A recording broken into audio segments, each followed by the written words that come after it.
BA द्वितीय वर्ष की संस्कृत ऑनलाइन कक्षा में प्रिय विद्यार्थियों, आपका एक बार पुनः स्वागत है। इस कक्षा में हम अभिज्ञान शाकुंतल नामक नाटक का अध्ययन कर रहे हैं, जो कि संस्कृत साहित्य में नाट्य विधा का सर्वश्रेष्ठ नाटक है।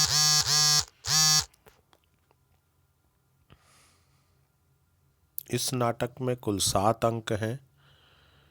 इनमें से हम अभी चौथे अंक का अध्ययन कर रहे हैं।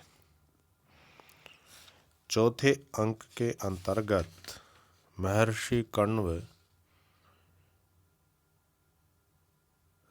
शकुंतला को दुष्यंत के पास भेज रहे हैं। शकुंतला के साथ में गौतमी,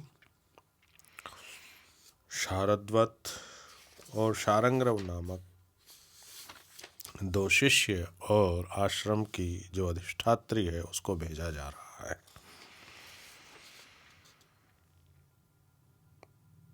जब उसे भेजा जा रहा है तो वह शकुंतला अपने पिता के पैरों में गिर जाती है और बार बार कहती है कि मैं कैसे आपको भुला पाऊंगी। तब काश्यप ऋषि उन्हें कहते हैं कि तुम अपने पति के घर पहुंचकर प्रशंसास्पद गृह स्वामिनी के पद पर प्रतिष्ठित हो जाओगी, यानी पटरानी बन जाओगी, महारानी बन जाओगी। और राजा के अनेक ऐश्वर्य होते हैं। ऐसे ऐश्वर्यपूर्ण महत्वशाली जो उत्सव है, यज्ञ यागादि अन्य घर के कार्यों में प्रतिपल व्यस्त हो जाओगी और शीघ्र ही तुम एक निष्कलंक धर्मपरायण पुत्र को जन्म दोगी। कैसे? जिस प्रकार दिशा जगत को पवित्र करने वाले सूर्य को उत्पन्न करती है, इसी प्रकार से तुम भी पुत्र को उत्पन्न करोगी और उसके लालन पालन में अत्यंत व्यस्त हो जाओगी। इस प्रकार से हमारे यहाँ से विरह से उत्पन्न दुख को तुम भूल जाओगी और घर गृहस्थी में बहुत अच्छी प्रकार से तुम व्यस्त हो जाओगी। तब काश्यप ऋषि उसे कहते हैं कि श्रूयताम, सुनिए। शकुंतला जब कहती है कि मैं पुनः इस आश्रम में कब लौटूंगी, तब वह कहते हैं कि 25 वर्ष तक गृहस्थाश्रम का पालन करने के बाद जब पुत्र और पुत्र का विवाह हो जाए और उसे संपूर्ण राज्य का भार उसे दे दें, तब तुम पुनः इस वानप्रस्थ आश्रम में वापस आ जाओगे। वानप्रस्थ की अवस्था में इस आश्रम में वापस आ जाओगे। कहते हैं, भूत्वा चिराय चतुरंत महिषपत्नी दौष्यंतम अप्रतिरथम तनयम निवेश्य भर्त्रा तदर्पित कुटुंभरेण सार्धम शांते करिष्यसि पदम पुनराश्रमे अस्मिन्। कहा, चिराय बहुत समय तक, चतुरंत महिषपत्नी भूत्वा, चतुरंत चारों समुद्रों तक, मही पृथ्वी, विस्तीर्ण पृथ्वी की सपत्नी होकर, मालिक होकर, अप्रतिरथम अद्वितीय महारथ ऐसे तनयम दौष्यंतिम अपने दुष्यंत के पुत्र को निवेश्य राज्य पर बिठाकर या राजगद्दी पर बिठाकर, तदर्पित कुटुंभरेण उस पर कुटुंब के रक्षा का भार समर्पित करके भर्त्रा मानी पति के साथ शांते अस्मिन आश्रमे, इस शांत सांसारिक कार्य आश्रम में पुनः पदम करिष्यसि, फिर अपना निवास स्थान बनाओगी, अर्थात तुम पुनः इस आश्रम में आओगी। तो चिराय कहने का मतलब चिरकाल तक, और चतुरंत महिषपत्नी चारों समुद्रों तक विस्तृत जो पृथ्वी है, राज्य है, उसकी सपत्नी होकर के अद्वितीय महारथी दुष्यंत पुत्र को राज्य पर बैठा करके दौष्यंतिम अप्रतिरथम तनयम निवेश्य, और भर्त्रा तदर्पित कुटुंबरेण सार्धम, उस पर कुटुंब का भार समर्पित कर देने वाले पति के साथ भर्त्रा सार्धम शांते करिष्यसि पदम पुनः आश्रमे अस्मिन, इस शांत आश्रम में पुनः निवास स्थान तुम बनाओगी, यहाँ आकर रहोगी, ऐसा वह शकुंतला को काश्यप ऋषि कहते हैं।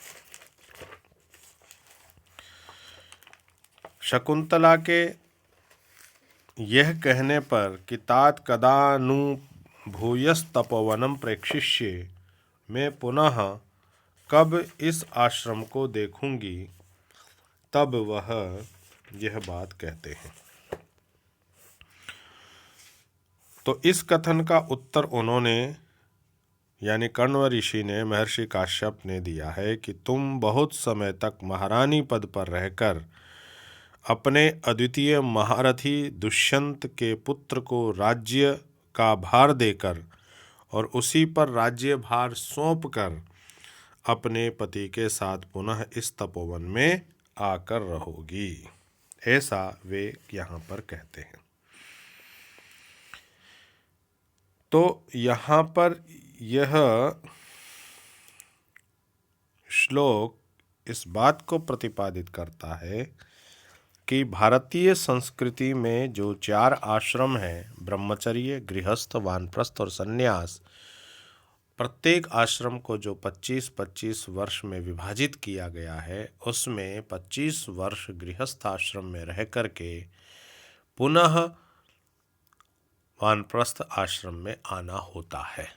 इसलिए महर्षि कण्व शकुंतला को कहते हैं कि तुम 25 वर्ष तक गृहस्थ के समस्त कार्यों को करके, पुत्र को राज्य का भार संभला करके और उस राज्य का भरण पोषण करने का भार उसको दे करके पुनः तुम उस आश्रम में यानी वानप्रस्थ आश्रम में आ जाओगी, यानी इस कण्व ऋषि के आश्रम में तुम पुनः आ जाओगी। तो प्राचीन काल में राजा वृद्धावस्था में तपोवन में जाकर तपस्वी का जीवन व्यतीत करते थे, ऐसा जो है भारतीय आश्रम व्यवस्था का मूल मंत्र दिया गया है और कहा भी गया है, गृहस्थस्तु यदा पश्येत् बलि पतितम् आत्मनः अपत्यस्यैव चापत्यं तदारण्यं समाश्रयेत्, संत्यज्य ग्राम्याहारं सर्वं चैव परिच्छदं पुत्रेषु भार्यां निक्षिप्य वनं गच्छेत् सहैव, यानी पुत्र को समस्त भार घर गृहस्थ का दे करके माता पिता को वन में निवास करना चाहिए। तो प्रस्तुत पद्य में भारतीय आश्रम व्यवस्था की ओर संकेत किया गया है।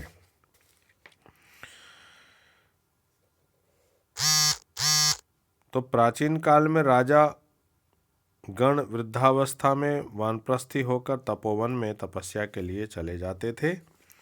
तो प्रिय विद्यार्थियों, प्रस्तुत श्लोक में शकुंतला पर पृथ्वी की सपत्नी होने का आरोप किया गया है।